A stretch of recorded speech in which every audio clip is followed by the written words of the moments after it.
الحمدللہ الحمدللہ رب العالمین والصلاة والسلام علی حبیبہ محمد وآلہ وصحبہ اجمعین اما بعد فاعوذ باللہ من الشیطان الرجیم بسم اللہ الرحمن الرحیم الم تر الی الذی حاج ابراہیم فی ربہ ان آتاہ اللہ الملک اللہم سبحانک لا علم لنا الا ما علمتنا انک انت العلیم الحکیم مولا یا صلی وسلم دائما ابدا علی حبیبک من زان بالرسول.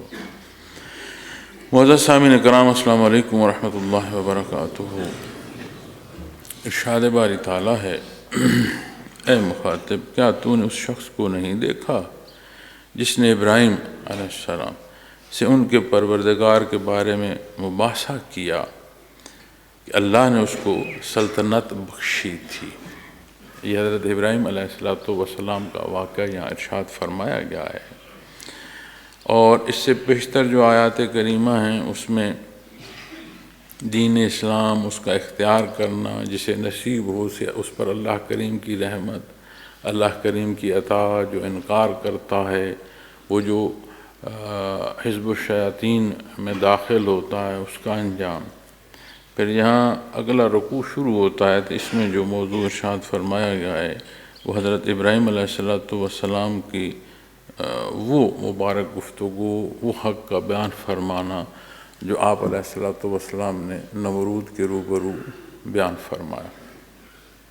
حضرت ابراہیم علیہ السلام خلیل اللہ، اللہ کریم کی مقرب ہستیاں ہیں، اور آپ علیہ السلام جس موقع پر یہ آیا کریمہ ارشاد فرمایا جا رہی ہے، اس میں روایات دو پہلوؤں سے ملتی ہیں. ایک کہ جب آپ علیہ السلام نے بتوں کو توڑ ڈالا اور جیل میں بند کرنے سے پیشتر کہ جو موقع تھا کہ اس پر گفتگو کی گئی. اور دوسری روایت جو ہے وہ یہ ملتی ہے کہ آگ سے جب آپ اللہ کریم کے کرم سے آزاد ہو گئے، وقت گزر گیا اور بعد میں ایسی صورت پیش آئی کہ ہر طرف قحط تھا اور مخلوق جو ہے اسی بادشاہ سے پاس جاتی تھی اناج کی خرید یا لینے کے لیے، تو وہ سجدہ بھی کراتا تھا اور اپنی جو خدائی ہے اس کے دعوے پر بھی بندے سے اقرار کراتا تھا. لیکن جب ان پہلوؤں سے دیکھیں تو حالات سمجھ آتے ہیں کہ گمان جو آتا ہے یا جو جسے سمجھ آتی ہے کہ یہ اس سے پہلے، چونکہ آگ سے برات کے بعد ایسا نہیں کہیں ملتا واقعات میں کہ جہاں ایسا موقع ہو کہ بادشاہ بالعموم ملاقات میں حضرت ابراہیم علیہ السلام کو موقع دے کہ وہ بھی اسی طرح ملاقات کے لیے آئیں اور اناج پر بات کریں، کیونکہ وہ تو آپ کی زندگی کا دشمن تھا. اور یہاں جب ہم اسی حصے سے پہلے سے لیں کہ جب آپ علیہ السلام نے بتوں کو توڑا اور بڑے بت پر کلاڑا رکھ دیا، تو یہ کلاڑے کا رکھنا، بڑے بت کو چھوڑ دینا، یہ بھی اس گفتگو کا حصہ ہے، اس دعوت کا حصہ ہے کہ جہاں انہیں یہ احساس دلایا جائے کہ یہ کیسے پتھر ہیں جو اپنا تو کچھ کر نہیں سکتے، کلام تو بول نہیں سکتے، ساتھ کیا ہوا وہ بتا نہیں سکتے، تم ان سے بات کر نہیں سکتے، کیسے تمہاری یہ احتیاج پوری کریں گے. تو قرآن کریم میں وہ واقعہ بھی بیان فرمایا گیا ہے اس موقع پر. پھر یہ ایسی قوم تھی کہ قریب ہر بڑی شے کی جو ہے عبادت کرتی تھی، اور جیسے سورج، چاند، ستارے قرآن کریم نے یہ سے بھی بیان فرمائے. چونکہ حضرت ابراہیم علیہ السلام کو اللہ کریم نے زمین و آسمان کی وسعتیں دکھا دی تھیں، لیکن جہاں وہ سورج، چاند، ستاروں کی خدائی کا بیان فرما رہے ہیں کہ جب سورج چڑھا تو آپ نے فرمایا کہ یہ اللہ ہوگا، یہ خدا ہوگا، یہ رب ہوگا، یا جس طرح چاند آیا طلوع ہوا تو آپ نے فرمایا، ستاروں کو دیکھا، پھر غروب ہوئے تو آپ نے فرمایا علیہ السلام کے غروب ہونے والا میرا رب نہیں ہو سکتا. تو یہ وہ سارے ارشادات ہیں جہاں جہاں وہ قوم عبادت کرتی تھی ان کے معبودوں کی حقیقت بیان فرمائی. اگر چاند کو مانتے ہو کہ اس نے رات کے گٹا ٹوپ اندھیرے میں خوبصورت ٹھنڈی روشنی کی ہے، خوبصورت ہے، اتنا بڑا ہے، طلوع ہوتا ہے اور ایک گردش ہے، تو آپ علیہ السلام نے یہ ارشاد فرمایا کہ وہ کیسا رب ہے جو خود غروب ہو جاتا ہے؟ تو جسے غروب ہو جانا ہے وہ رب ہو نہیں سکتا، وہ تو خود محتاج۔ تو اسی طرح جب بتوں کی بات آتی ہے تو آپ نے تمام بت توڑے اور اس بڑے بت کے کندھے پر کلاڑا رکھ دیا کہ اسی سے پوچھو، انہی کا کوئی جھگڑا ہوگا۔ تو جب انہوں نے کہا کہ آپ کو معلوم ہے کہ یہ نہیں بتا سکتے، تو آپ علیہ الصلوۃ والسلام نے پھر یہ ارشاد فرمایا کہ جب تمہیں معلوم ہے کہ یہ اپنا حال بیان نہیں کر سکتے، تمہاری احتیاج کیسے پوری کریں؟ تو اس موقع پر جب پیش کیا گیا، چونکہ یہ بہت بڑا واقعہ تھا اور یہ بادشاہ ایسا بدبخت بادشاہ تھا کہ معلوم دنیا میں جو بڑی بادشاہیاں قدیم گزری ہیں ان میں سے ایک بادشاہی اس کی تھی۔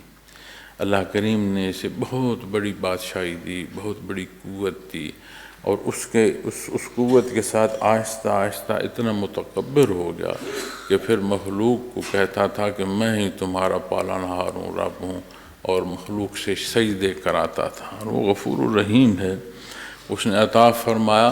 پھر سامنے حق جو ہے اسے جب اللہ کریم نے عیاں فرمایا، روشن فرمایا، تو پھر یہ نہیں ہو سکتا کہ اس حق کے سامنے کو باطل ٹھہر سکے، چونکہ باطل اس کی قوت، یہ سارا مدار جو ہے اس دار فانی لیکن ہے مخلوق، اور جو حق ہے وہ حقیقت ہے، اور اس پر اللہ کریم کی جو ہے مدد اور نصرت اس میں شامل ہوتی ہے، اور حق ہے۔ اسی طرح جب روشنی اور اندھیرے کے مابین بات کریں گے تو اندھیرا وجود نہیں رکھتا، اندھیرا تب ہوتا ہے جب روشنی نہ ہو، تو جب روشنی ہو تو اندھیرا تو رہتا کوئی نہیں۔ اگر ہر دو کا وجود ہوتا تو مقابل وجود ہوتا، کوئی کمزور ہوتا اور کوئی طاقتور ہوتا۔ اسی طرح جو ناحق ہے اس کا وجود نہیں ہے، وجود حق کا ہے، اور ہم جب کمزوریاں کرتے ہیں، خطائیں اور گناہ کرتے ہیں، ہمارے ایمان کمزور ہوتے ہیں تو ظلمت بڑھتی ہے۔ ایمان مضبوط ہو تو ظلمت کا وجود نہیں رہتا، وہ ختم ہو جاتی ہے۔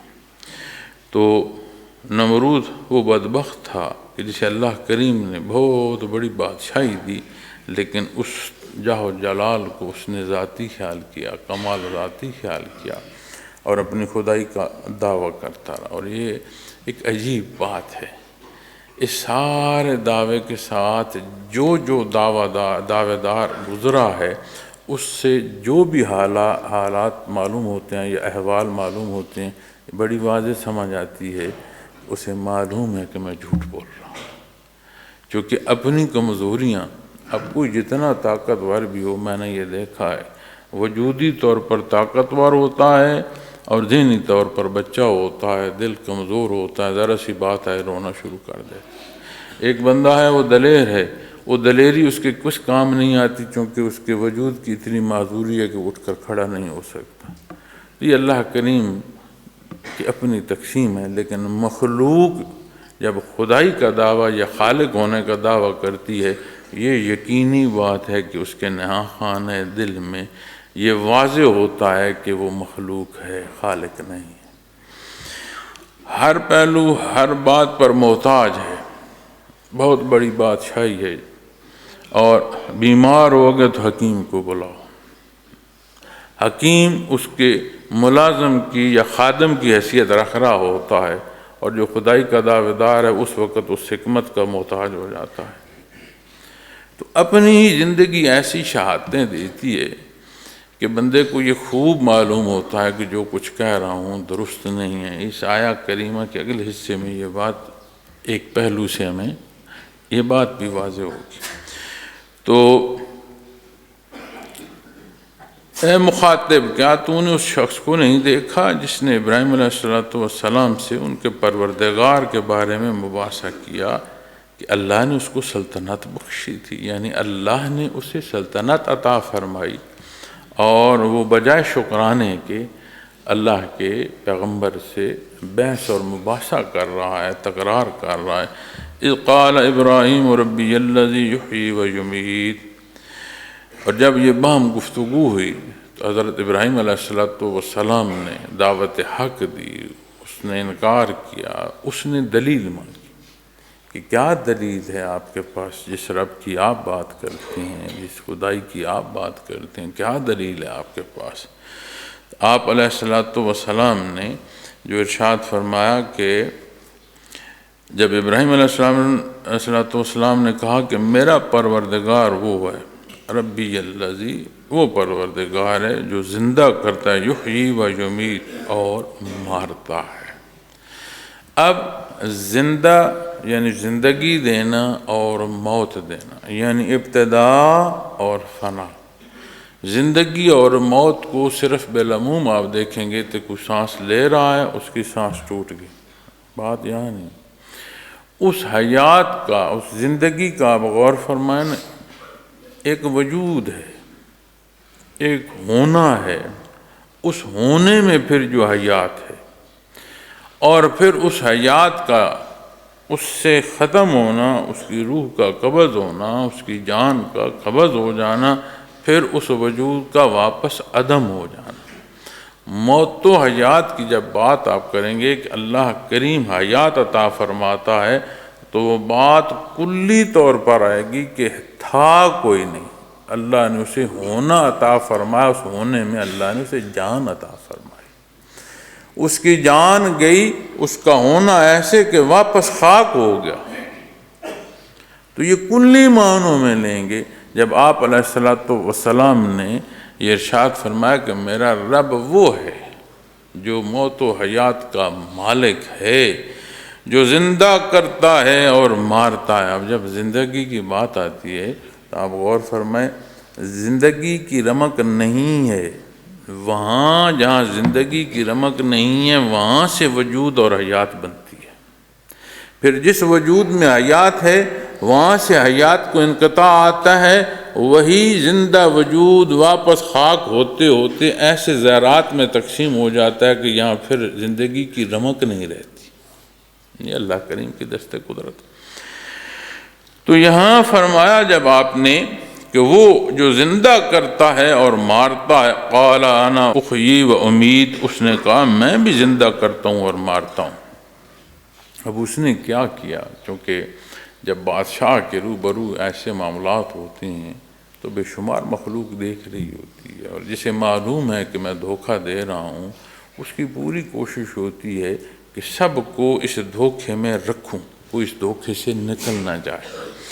آپ غور فرمائیں کہ قرآن کریم جب فرعون کا واقعہ بیان فرماتا ہے، فرعون کا زمانہ بعد کا ہے، لیکن اس واقعے کی مثال عرض کرنا چاہتا ہوں کہ نوروز کے دن جب مخلوق جمع ہوئی اور حضرت موسیٰ علیہ السلام کے معجزات کے سامنے اس کا جادو نہ ٹھہر سکا، بلکہ جو جادو کر رہے تھے انہوں نے جب دیکھا کہ اگر کوئی عمل کیا جاتا ہے، کوئی سحر کیا جاتا ہے تو سحر کو ٹوٹنا چاہیے نا، جادو تو ہے سحر ہو گیا کہ کہیں آنکھ کا دھوکہ ہوگا تو اس دھوکے کو ہٹنا چاہیے نا۔ لیکن آپ علیہ السلام نے جب عصا پھینکا تو وہ عصا اس کے وجود کو نکل رہا ہے، تو وہ جو انہوں نے آنکھوں کو دھوکہ دیا تھا بجائے اس کے ختم ہونے کے کلی وجود ختم ہو رہے ہیں، تو یہ انہیں سمجھ آ گئی کہ یہ جادو نہیں ہو سکتا کہ کلی وجود ختم ہو گئے، اور اٹھایا تو لاٹھی کی لاٹھی، وہ سارا کچھ کدھر گیا؟ تو فرعون نے جب یہ سارا ماجرا دیکھا تو سمجھ تو اسے بھی تھی، اگر اسے سمجھ نہ ہوتی تو جب غرق ہو رہا تو اس وقت اس نے کیوں کہا کہ موسیٰ اور ہارون کے خدا کو ایسا مانتا ہوں جیسا یہ کہتے ہیں؟ اس وقت اس کی توبہ قبول نہیں ہوئی۔ اس نے کیا کہا؟ اس نے کہا یہ آپ ہی کے سکھائے ہوئے ہیں، آپ نے مل کر یہ سارا کچھ کیا ہے تاکہ ہم سب کو ہمارے ملک سے نکال دیں۔ تو جو اپنے بلائے گئے جادو تھے انہیں بھی آپ علیہ السلام سے منسوب کر دیا۔ اب اس نے بھی اسی طرح ایک بھونڈی حرکت کی کہ مخلوق کو یہ بتانے کے لیے کہ قوت تو میرے پاس ہے، میں ہی خدا ہوں، تو جب یہ کہہ رہے ہیں کہ وہ زندگی اور موت دیتا ہے تو اس نے 2 قیدی بلا لیے، 2 قیدی بلائے اور ایک کو آزاد کر دیا، ایک کا سر اڑا دیا۔ اس نے کہا دیکھو میں بھی جس کو زندگی دیتا ہوں اسے زندگی دیتا ہوں، جسے موت دیتا ہوں میں بھی دے سکتا ہوں۔ اب جسے زندگی دینا کہہ رہا ہے اس کی حیات کیا یہ ہے؟ لیکن عامت الناس کے روبرو جب گفتگو ہو رہی ہوتی ہے تو تو اس میں بالعموم لوگوں کا ذہن اس کے مطابق باتیں کی جا رہی ہوتی ہیں کہ بالعموم ذہن، جب آپ بالعموم ذہن دیکھتے ہیں تو جو ذہانت کا درجہ ہے وہ اعلیٰ نہیں ہوتا، وہ کمزور پہلوؤں پر ہوتا ہے۔ عامیانہ گفتگو جو ہے اس میں بندوں کو بہت موٹیویشن دی جاتی ہے یا ان کی ذہن سازی کی جاتی ہے۔ ہم آج نہیں دیکھتے، جہاں کوئی بات کرتا ہے وہ پاکستان، قوم، یہ ہوگا، ایسا کریں گے، میں یہ کر دوں گا۔ اب اس سے بندہ پوچھنے والا کوئی نہیں ہے کہ کوئی جو دعویٰ کر رہا ہے، کوئی ہیں حکمران یا جو حکمران رہے ہیں یا جو حکمران ہونے کے دوڑ میں لگے ہیں، کسی ایک سے کوئی یہ نہیں پوچھتا کہ جو کہہ رہے ہو یہ میں کام کروں گا کیسے کرو گے، وہ نہیں پوچھتا۔ صرف ہم یہ کہتے ہیں ہاں اس نے کہا تھا وہ ہوتا تو یہ ہو گیا ہوتا۔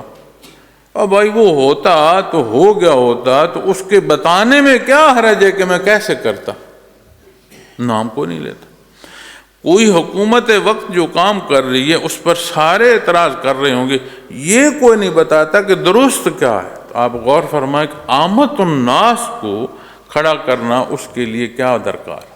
اس نے بھی وہی کہا، دیکھو جی اب عام بندے نے تو کہا جی ایک زندہ ہے، اس کو چھوڑ دیا، اس کے اختیار تھا، مارنا چاہتا تو مار دیتا، حالانکہ یہ موضوع حیات ہے۔ ایک ذرے سے وجود تک اور اس ذرے کے ہونے کا، کیونکہ اس ذرے کا ہونا بھی ذاتی اختیار نہیں ہے، اسے ذرہ ہونا بھی اللہ نے عطا فرمایا۔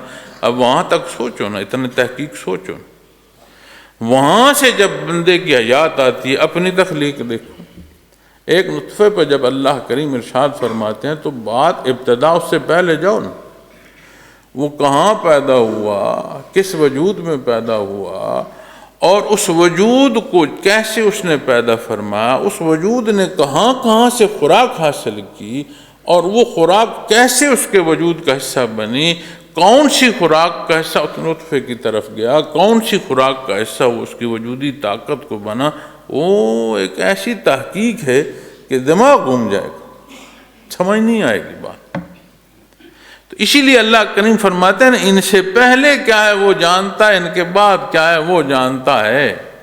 ہر شے کو اس کی ذات نے احاطہ کیا ہوا ہے۔ اور وہ بے ایمان کہہ رہا ہے کہ دیکھو میں بھی موت و حیات کا مالک ہوں، ایک کو میں نے زندہ چھوڑ دیا اور ایک کو میں نے مار دیا۔ اب یہ عامت الناس میں جب یہ عمومی بات ہو رہی ہوتی ہے، یہی پہلو مناظر میں بھی ہوا کرتے تھے۔ حضرت جی رحمۃ اللہ تعالیٰ علیہ، بڑے حضرت جی رحمۃ اللہ علیہ کا ذکر فرمایا کرتے تھے۔ آپ فرمایا کرتے تھے کہ آپ ادیان باطلہ کے مقابلے میں بہت مضبوط مناظر تھے اور آپ کے سامنے کوئی نہیں ٹکتا تھا۔ اب وہاں جب دلائل کی بات ہوتی تھی تو انتہائی تحقیقی حصوں پر، اس پہلو پر بات نہیں ہوتی کہ عام آدمی جو سن رہا ہے وہ کو عالم فاضل ہے۔ اس کے لیے بالعموم گفتگو کے پہلو چاہیے ہوتی تھے۔ اور ابو جی فرمایا کرتے تھے کہ حضرت فرمایا کرتے تھے کہ یہ جو مزاج ہے، اگلے نے سوال کر دیا آپ جواب میں لگ گئے، وہ فرمایا کرتے تھے یہ مناظر کی صورت کمزور ہے۔ اگلا ایک سوال کرو، جواب دیتے 3 سوال واپس کر دو تاکہ وہ اپنے جواب میں الجھے۔ تو اسی طرح اب یہ بے ایمان جو ہے، اس نے 2 قیدی بلائے، ایک کو کہا اسے چھوڑ دو، ایک کو کہا اس کی گردن اڑا دو۔ کہا دیکھو میں بھی تو موت و حیات کا مالک ہوں۔ قال ابراہیم فإن اللہ یأتی بالشمس من المشرق فأت بها من المغرب فبہت الذی کفر۔ اور فرمایا حضرت ابراہیم علیہ السلام اللہ کریم کی مقرب ہستیاں ہیں، اور حق کے ساتھ اللہ کریم کی ذات ہوتی ہے۔ حالانکہ پہلی بات موت و حیات کی عموم نہیں ہے، بڑی خصوصی بات۔ جس دار فانی میں رہتے ہو اس کی ابتدا انتہا بھی تو ہے نا، کسی ایک شے کی نہیں، کل جہان پر یہ بات اطلاق کرتی ہے جو میں نے موت و حیات کی آپ کے سامنے عرض کی۔ عام بات نہیں، بہت بڑی بات۔ لیکن اس نے اس کے مقابلے میں ایک بودھی حرکت کی، عامت الناس پر اس نے اپنا آپ ثابت کرنے کی کوشش کی۔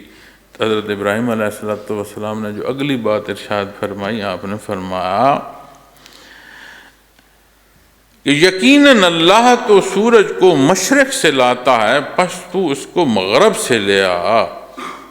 فبہت الذی کفر، تو اس پر کافر متحیر رہے، حیران رہے۔ اب یہ وہ آیا کریمہ ہے جو میں آپ کو بتا رہا ہوں کہ وہ موذی جانتا تھا یہ کہ اللہ کے حبیب ہے، یہ خلیل اللہ ہیں، یہ وہ موذی جانتا تھا۔ اب آپ کیا خیال کرتے ہیں کہ اس بات پر متغیر ہو جانا اور جواب نہ دینا، کیا وہ کون ذہن تھا جو اتنی بادشاہی چلا رہا تھا؟ متکبر ہونا، فسادی ہونا ایک بات، اس سارے نظام کو چلانے کے لیے کچھ تو چاہیے نا، اسے چالاکی کہہ سکتے ہیں، دانش نہیں کہہ سکتے، لیکن چالاکی کے لیے بھی کوئی عقل کا استعمال تو چاہیے کہ نہیں چاہیے؟ اب اسے معلوم ہے کہ یہ جو فرما رہے ہیں کہ میں تو اس رب کے ماننے والا ہوں جو سورج کو، اب سورج وہ ہے جسے وہ پوچھتے تھے، مشرق سے لاتا ہے پس تو اس کو مغرب سے لے آ۔ اب وہ ایسا تو نہیں تھا، چالاک تو تھا۔ بادشاہی چلانا آسان کام نہیں ہے کہ مخلوق راضی بھی رہے، مخلوق پر گرفت بھی رہے، اور جتنی بادشاہیاں میں نے دنیا داری کے حوالے سے دیکھی، سنی ہے یا تاریخ پڑھی ہے، اس کی صورت یہ ہو جاتی ہے کہ بادشاہ اکیلا رہ جاتا ہے، اس کا ہوتا کوئی نہیں۔ بندے کا بڑا قریبی رشتہ ہوتا ہے نا اہل و عیال کا، تو بیویاں، بچے، وہ سارے دیکھ رہے ہوتے ہیں کہ اسے کچھ ہو تو مجھے کچھ ملے، اگر مجھے نہیں دیتا تو اسے میں ہٹا دوں۔ آپ تاریخ نہیں دیکھتے بادشاہوں کی؟ وہ ایسا دیکھنے میں تو لگتا ہے نا بڑا کمال ہے، اس کا ہوتا، بادشاہ کا کوئی نہیں دوست ہوتا، اس کو کوئی رشتہ نہیں رہتا، اس لیے کہ جو اس کے مفاد کے سامنے آتا ہے وہ اسے پاؤں کے نیچے رون دیتا ہے، اور جو اس کے گرد ہلکا ہوتا ہے وہ اپنے مفاد کے لیے اس کی گردن کٹوانے تک سے بھی گریز نہیں کرتے۔ ہر ایک بادشاہی کے اس میں لگا ہوتا۔ تو اس نے جب یہ سنا تو متحیر رہ گیا۔ اب اس میں کیا ہے جو میں نے آپ کو عرض کیا کہ وہ جانتا تھا کہ یہ اللہ کے حبیب، اس نے یہ نہیں جواباً کہا کہ پہلے کا جواب میں نے آپ کو دیا، اس دعوے کا جواب آپ خود دیں کہ اگر میں یہ کہوں کہ یہ میرا حکم ہے، بدلے میں تو اپنے اللہ سے کہے کہ اسے مغرب سے مشرق کر دے۔ یہ نہیں، اس نے کیوں نہیں کہا؟ اس لیے نہیں کہا کہ وہ جانتا ہے کہ یہ خلیل اللہ ہے، وہ جانتا ہے کہ وہ فانی ہے، وہ مخلوق ہے، خالق نہیں ہے۔ اس ساری مخلوق کے روبرو اللہ کے حبیب نے دعا کی اور اللہ قریب نے سورج کو الٹ دیا، تو پھر وہ کیا کرے گا؟ اس کی تو ساری بنی بنائی بات ضائع ہو جائے گی۔ ساری بادشاہی چلا رہا ہے تو اتنی ساری بات نہیں کہہ سکتا تھا، نہیں کہا، اسے معلوم۔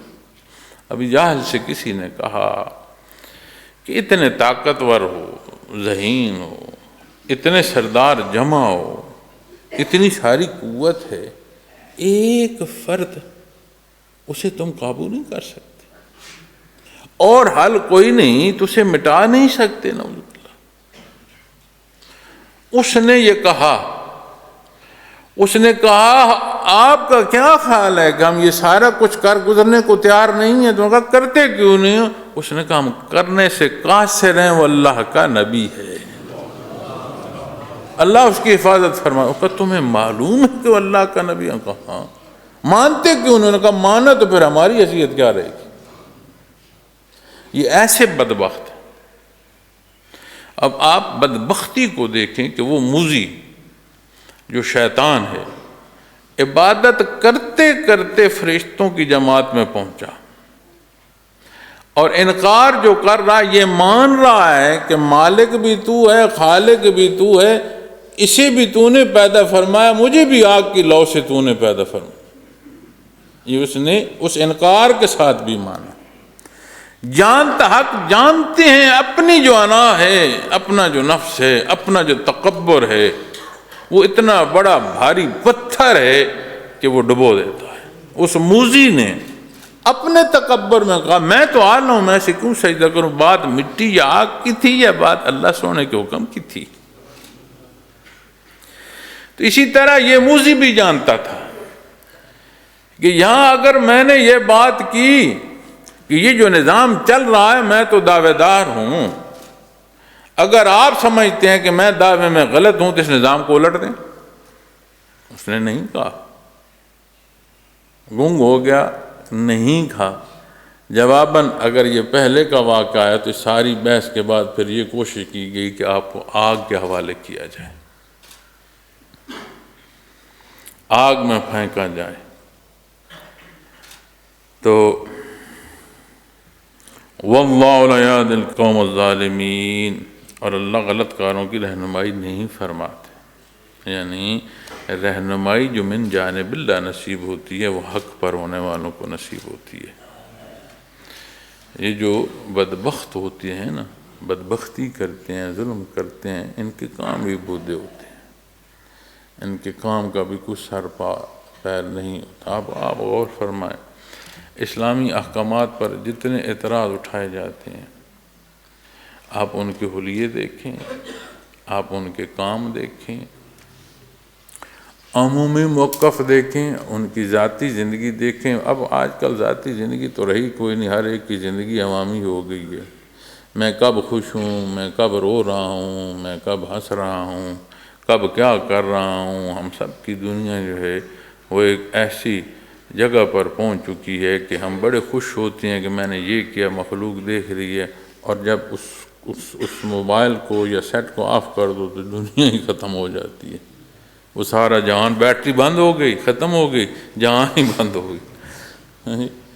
تو آپ دیکھیں اب کسی کی تو وہ زندگی رہی کوئی نہیں کہ وہ یہ کہے کہ میری ذاتی زندگی۔ تو جتنے اعتراضات کر رہے ہوتے ہیں ان کی زندگیاں دیکھو، حلیے دیکھو، ان کے اعمال دیکھو، ان کے کردار دیکھو۔ اعتراض بھی بہتا ہوگا اور اپنا کردار بھی، اس میں بھی توازن نہیں ہوگا۔ حلیے دیکھو ان کی، کہیں آپ کو توازن نہیں ملے گا، اس لیے کہ وہ جہاں توازن ہے، جہاں عدل ہے وہاں اعتراض کر رہے ہیں، تو عدل پر جہاں اعتراض ہوگا وہاں عدل ہوگا کب؟ یقینی بات ہے ان کی ویسی۔ تو اللہ کریم واللہ لا یہدی القوم الظالمین، اللہ غلط کاروں کی رہنمائی نہیں فرماتے، یعنی اللہ کی طرف سے جو رہنمائی ہے وہ حق والوں کو نصیب ہوتی ہے۔ اللہ جل شانہ حق پر قائم رہنا جو ہے یہ نصیب فرمائیں، ہمیں اپنی زندگیوں میں حق جو ہے اسے اختیار کرنے کی، اس پر قائم رہنا نصیب ہو۔ چھوٹے چھوٹے معاملات، ایک ایک بات غور فرمایا کریں، بھلے آپ قدم اٹھا رہے ہو، بھلے آپ نگاہ اٹھا رہے ہو، بھلے آپ کلام کر رہے ہو، بھلے آپ سماعت کر رہے ہو، کوئی وجودی حرکت ہو، کوئی فیصلہ ہو، دیکھا کرو اللہ کریم نے کیا فرمایا اور میں کیا کر رہا ہوں۔ عبادات کا حصول، قرب الہی، رضا الہی، اگر یہ نہیں ہے کہ اللہ کی رضا میں بندے کی رضا داخل ہو جائے، ڈھل جائے اس میں، تو پھر اور کیا ہے؟ اس لیے رمضان المبارک کی مبارک ساعتوں سے نکلو گے تو پھر جگہ جگہ جال بن رہا ہوگا شیطان، اپنا نفس بے شمار ترغیب دے گا، ایسا نہیں ویسا ہونا چاہیے، فلاں کے پاس یہ کیوں ہے، میرے پاس یہ کیوں نہیں، جو ہے یہ کیا ہے جی، جو نہیں ہے وہی ہونا چاہیے۔ بے شمار اندر بھی گفتگو ہوتی ہے اور بے شمار ہمارے معاملات بھی ہوتے ہیں، گھر میں اہل و عیال، بیوی، بچے، عزیز داری، دوست احباب، کاروباری حیات، جہاں ملازمت کرتے ہو، جس محلے آبادی میں رہتے ہو، اس میں یہ کیوں نہ ہم خیال کریں وہ کام کیا جائے جو اللہ نے پسند فرمایا۔ یہاں جہاں فرمایا واللہ لا یہدی القوم الظالمین، اللہ غلط کاروں کی رہنمائی نہیں فرماتے، تو جو اللہ نے رہنمائی فرمائی ہے اس پر ہم عمل پیرا ہیں یا نہیں، یہ کیوں نہ ہم دیکھیں۔ اور میں نہیں سمجھتا کہ کوئی جو اللہ کریم کے حکم پر چل رہا ہو اسے کوئی نقصان۔ نبی کریم صلی اللہ علیہ وسلم فرماتے ہیں کہ بندے مومن کے ہر دو پہلو، دین اور دنیا، ہر دو پہلو اس کی تعمیر ہیں، اس کی بہتری کا سبب بنتے ہیں، یہ مفہوم عالی عرض کر رہا ہوں۔ کیونکہ وہ دنیا کا جو کام کرتا ہے وہ دنیا کا کر کے نہیں کر رہا ہوتا، وہ بھی آخرت کو دیکھ کے کر رہا ہوتا۔ تو جو عبادات کر رہا ہے، عبادات دینی اعمال کر رہا ہے، جو دنیاوی امور اختیار کر رہا ہے انہیں بھی وہ آخرت کے لیے کر رہا ہوتا ہے، اور جو کافر ہوتا ہے اس کا دین بھی دنیا ہوتی ہے۔ کیوں؟ وہ اپنی عبادات کے بدلے میں دنیا مانگ رہا ہوتا ہے، اور بندے مومن کی یہ خصوصیت ہے کہ وہ دنیا کے امور میں بھی آخرت کی تعمیر جو ہے چاہ رہا ہوتا ہے۔ اللہ کریم حق کے ساتھ جو ہے اللہ کریم اسے قوت بھی بخشتے ہیں، استقامت بھی دیتے ہیں، اپنی رحمت دیتے ہیں۔ تو اپنے اللہ کریم سے آسانی بھی مانگیں، اللہ کریم سے توفیق بھی مانگیں، اللہ کریم سے استقامت بھی مانگیں۔ کسی کو بتانے، جانانے، اعلان کی ضرورت نہیں ہے۔ جس کا حکم ہے وہ نیا خانے دل تک جانتا ہے کہ تو کیوں بول رہا ہے اور کیا بول رہا ہے، وہ بھی جانتا ہے کیا بول رہا ہے، کیوں بول رہا ہے وہ بھی جانتا ہے، کیوں کیا ہے اور کیا کیا ہے یہ وہ خوب جانتا ہے۔ اپنے اللہ کے روبرو ہیں، اس کیفیت اور حال کے ساتھ اللہ زندگی نصیب فرمائے۔ وآخر دعوانا الحمد للہ رب العالمین۔